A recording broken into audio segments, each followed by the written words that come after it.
In this video today, you're going to learn what are the 5 most common mistakes when losing weight, and most importantly, how you can avoid making them yourself. Keep on watching to find out what mistakes I have made in my second week of my weight loss series. Hi, I'm Max, and in this channel I share with you how I stay fit and healthy and how you can do too. Remember to hit subscribe to follow my journey and get plenty of practical tips on how you can stay fit and healthy yourself. Alright guys, we're gonna start with mistake number 1. Not being prepared. So what I mean by that is a lot of things, but most importantly, not being prepared with your food.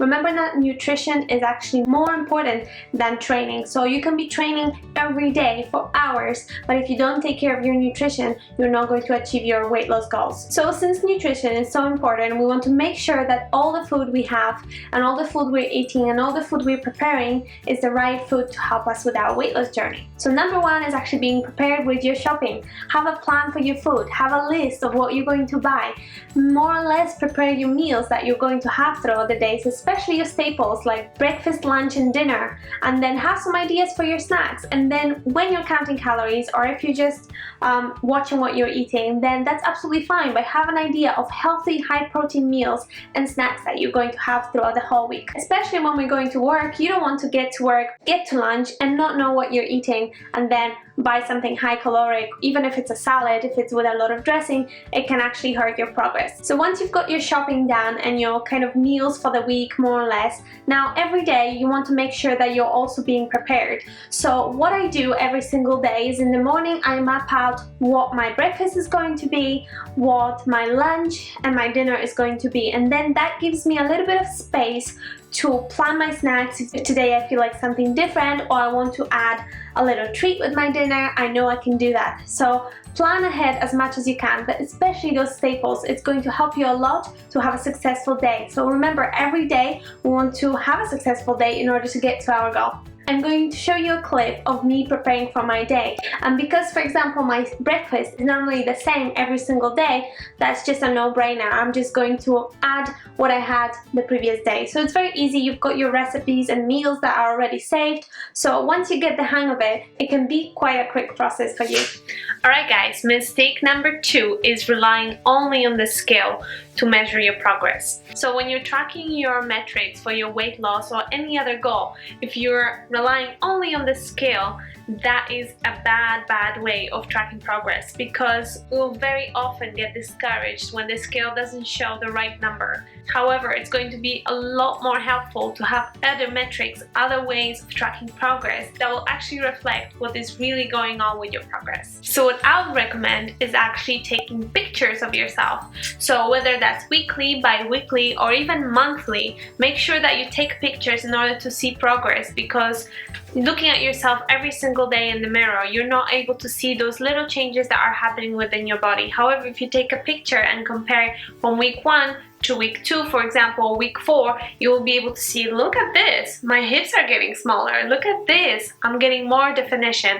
So definitely do take pictures. The second way of actually tracking your progress is using a measuring tape. There we go. I've got one like this and it's pink and it serves the purpose. Okay, it serves the purpose. So make sure that you find a metric that will be consistent every single time that you do it. So I do mine every single week just to make sure that it's it's a good amount of time in between, and sometimes I'm not going to be able to see progress, but most of the time there's a little centimeter or millimeters that are coming off that I'm actually not seeing on pictures or on the scale. So you can get this on Amazon or eBay for very cheap. I think I got mine for like a few pounds. And make sure that you're using it consistently the same, measuring in the same spots. And if you have a coach, if you have a personal trainer with you, then they can do that for you, and it's going to be a much more reliable way of tracking your progress. The third thing I would recommend is actually tracking your body fat. So I've got this little tool here.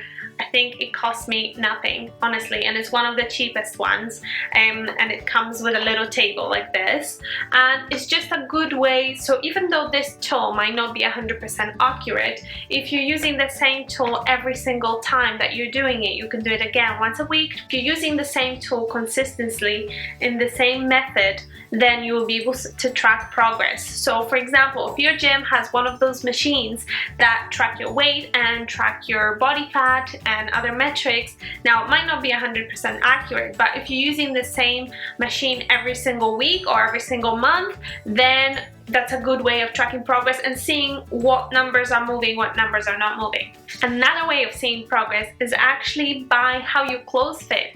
So if you're getting into your jeans and your clothes and they're feeling fitter, if your jacket zips up a lot easier than before, then you are making progress. So do rely on those metrics too. It's a huge achievement when suddenly your dress is fitting nicer and it's a little bit looser. And also comments from your friends and family, they are super important, and that will definitely make you feel motivated, and they'll definitely be a good way of knowing whether you're making progress. But however, remember that they will not be making those comments at the very beginning when you've lost 2 kilos, 3 kilos.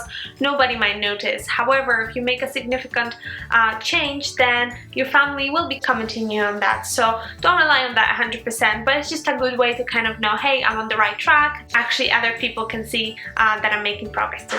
Mistake number 3, giving up your favorite foods. Alright guys, so when you're thinking of going on a weight loss journey, you're suddenly thinking, no more pizza, no more ice cream, no more any of those foods that you really enjoy. And I do not agree with that.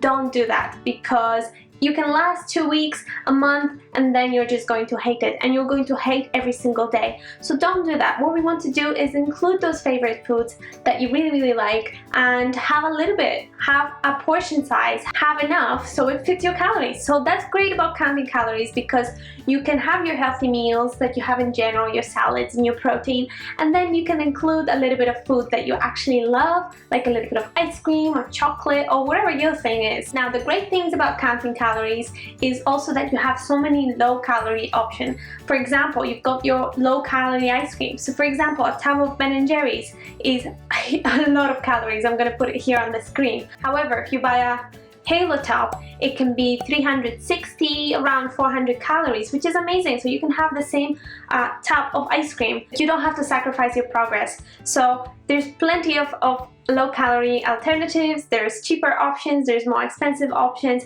So it's just a matter of learning what are my options out there, and there's more and more every single day. So it's really exciting, and weight loss actually couldn't have been easier. And the more we advance, the more we find out those low calorie options, then the easier it is for us to actually include those into our diet. So we're not talking about having ice cream every single day, because you don't want to do that for health purposes. But if one day you want to have an ice cream and another day you want to have an ice cream within that week, you can absolutely do that if you fit that into your macros. A really good rule to help you establish how much of the kind of bad foods or the tasty and yummy foods that you can have is the rule of 80-20.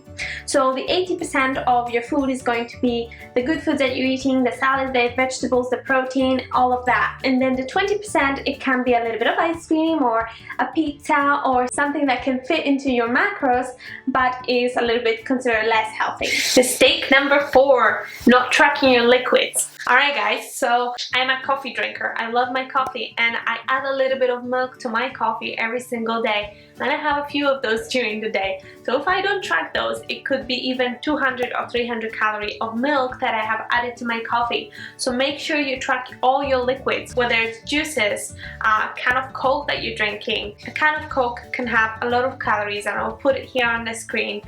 Any sugar drinks, anything that is liquid that contains calorie, that is not water, this will have calories. So make sure that you count those calories and that you account for any of those drinks that you're having throughout the day. Some great alternatives, for example, for myself, I can have, if I'm having 3 coffees a day, I'll have 2 coffees with milk and then 1 coffee just Americano, just plain black coffee. I might add a little bit of sweetener, and that's about it. So you've got other alternatives to milk. You can use semi-skimmed, you can use almond milk, soya milk. Some of them you'll have to check the labels to check the calories, but some of them will have lower calories, so it's a great way to substitute those higher calorie options for the time being when you're losing your weight, when you're trying to achieve your goal. Mistake number 5, having unrealistic expectations.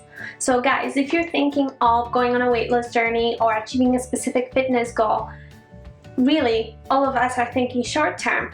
We're thinking, I'm going to get there within 12 weeks, I'm going to get there within 2 months or a month, and we're not really thinking, what does that do for us in the long term? What does that mean for us in the long term? Does it ensure that we're going to keep the results? Does it ensure that we're doing it sustainably? What does that mean when you're choosing a program, when you're hiring a coach, when they're giving you their advice? You always have to ask yourself, what does that mean for me long term? There's so many methods out there that guarantee you quick results, but ask yourself, have you been yo-yo dieting over the years? Have you not found what you really enjoyed? What's your relationship with your fitness and your nutrition?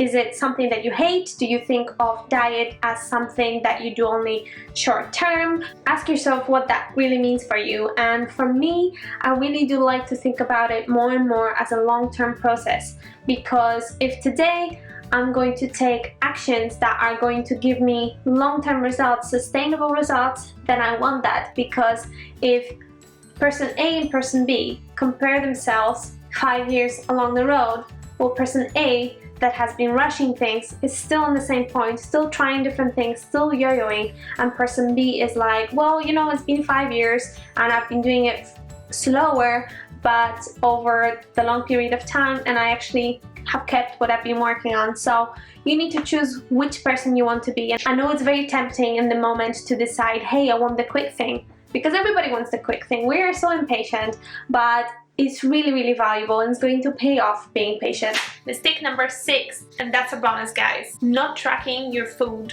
or liquids in any form.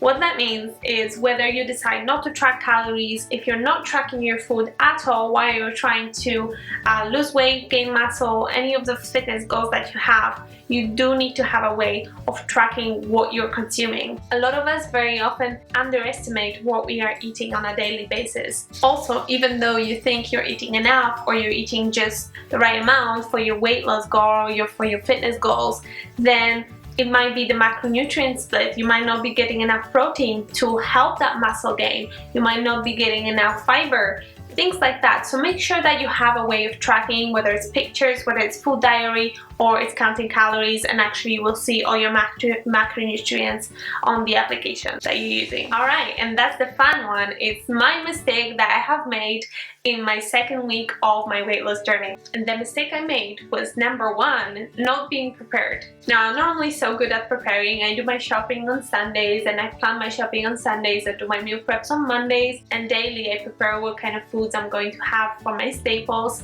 However, this week, for some reason, I've been very focused on other things and I just haven't done that. So I've delayed my meal prep till I think Wednesday, which is a no-no, because it's just a recipe for disaster, and it happened. I kind of knew that it would happen and I still let it happen. So I know that it takes a lot for us to actually prepare and stick to it, but it's so invaluable. So make sure that you do prepare all your foods, all your meals for success. So that was a big lesson for me, and it's just a reminder. Max, make sure that you're prepared. And I'm going shopping today. Today is Sunday, and tomorrow I'm gonna do all my meal prep, and that's definitely going to happen. So the progress I have made this week is I have lost 0.3 kilos, which is great. As I've spoken in my first video, I wanted to have a goal of ½ kilo per week or less. So this is great because actually the first week I made huge progress. The first week I lost 0.9 kilos and the second week 0.3 kilos. So that's pretty good. I've made some progress. I also had 2 days where I went outside of my calories, one because of bad preparation, so yeah, that's alright. I mean, those days I was a little bit more hungry, so I've made that decision, and that's absolutely fine because I was still able to make progress. But the most important thing is something doesn't go according to plan, is to get back right on track. So make sure that the next day you're doing everything that you're meant to be doing and you're following your plan. Alright guys, thank you very much for watching this video, this episode. Make sure to subscribe and like it if you found any value in this video, and do let me know what mistakes you've been making in your weight loss journey or just your fitness journey in general. And remember to follow me on my Instagram to follow my daily weigh-ins to see how the weight fluctuates. Alright guys, enjoy the rest of your day. Take care.